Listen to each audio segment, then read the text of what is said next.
কোটা বিরোধী আন্দোলন ঘিরে প্রধানমন্ত্রীর পদ ছাড়তে বাধ্য হওয়া শেখ হাসিনার ভিসা বাতিল করেছে যুক্তরাষ্ট্র। স্টেট ডিপার্টমেন্টের একটি ঘনিষ্ঠ সূত্রের বরাত দিয়ে ব্রিটিশ সাংবাদিক ডেভিড বার্কম্যান এক বার্তায় একথা জানিয়েছেন। এছাড়া যুক্তরাজ্যও তাকে রাজনৈতিক আশ্রয় দিতে অপারগতা জানিয়েছে। এখন শেখ হাসিনা ইউরোপের অন্য কোনো দেশ অথবা সংযুক্ত আরব আমিরাতে যেতে পারেন। গেল সোমবার বাংলাদেশ সরকার প্রধানমন্ত্রীর পদ থেকে পদত্যাগ করার পরে ভারতে পালিয়ে যান শেখ হাসিনা। বাংলাদেশের ইতিহাসে ক্ষমতাচ্যুত হওয়ার পর কোনো নেতা এভাবে দেশ ছেড়ে পালাতে বাধ্য হননি।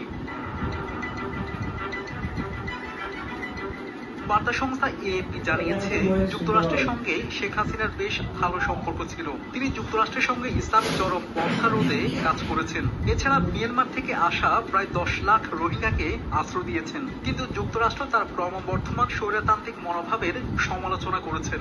এছাড়া বাংলাদেশের গণতান্ত্রিক প্রক্রিয়া রক্ষায় ভিসা নিষেধাজ্ঞার হুমকিও দেয়। বিশেষ করে গত কয়েক মাসে যুক্তরাষ্ট্র এবং বাংলাদেশের মধ্যে সম্পর্কের অবনতি ঘটে। মার্কিন প্রেসিডেন্ট জো বাইডেন প্রশাসন বাংলাদেশের সর্বশেষ জাতীয় নির্বাচনকে অগ্রহণযোগ্য হিসেবেও অবহিত করেছেন। এছাড়া নির্বাচনের পর রাজনৈতিক ব্যক্তি এবং সরকারি কর্মকর্তাদের উপর ভিসা নিষেধাজ্ঞা দেয় তারা। এএপি জানিয়েছে, বাংলাদেশকে তারা বৈদেশিক নীতির একটি পরীক্ষাগার হিসেবে ব্যবহার করে ও সুষ্ঠু নির্বাচনের কথা বলেছে। দেশটি বাংলাদেশে বিভিন্ন কৌশল প্রয়োগ করেছে। মানবাধিকার লঙ্ঘনের কারণে আধা সামরিক বাহিনী র্যাবের উপর নিষেধাজ্ঞা দিয়েছিল দেশটি।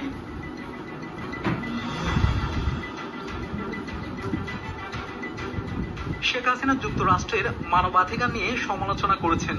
তিনি বলেছেন, সেখানে স্কুলে ঢুকে যেখানে সেখানে মানুষকে গুলি করে মেরে ফেলা হয়। এছাড়া যুক্তরাষ্ট্রকে ইঙ্গিত করে তিনি বলেন, তারা জোরপূর্বক বাংলাদেশে ঘাঁটি স্থাপন করতে চাইছে। যদিও মার্কিন সহকারী পররাষ্ট্রমন্ত্রী ডোনাল্ড লো এসব অভিযোগ অস্বীকার করেন। হাসিনা আরও অভিযোগ করেন, যুক্তরাষ্ট্র সরকার পরিবর্তন করতে চাইছে। যুক্তরাষ্ট্র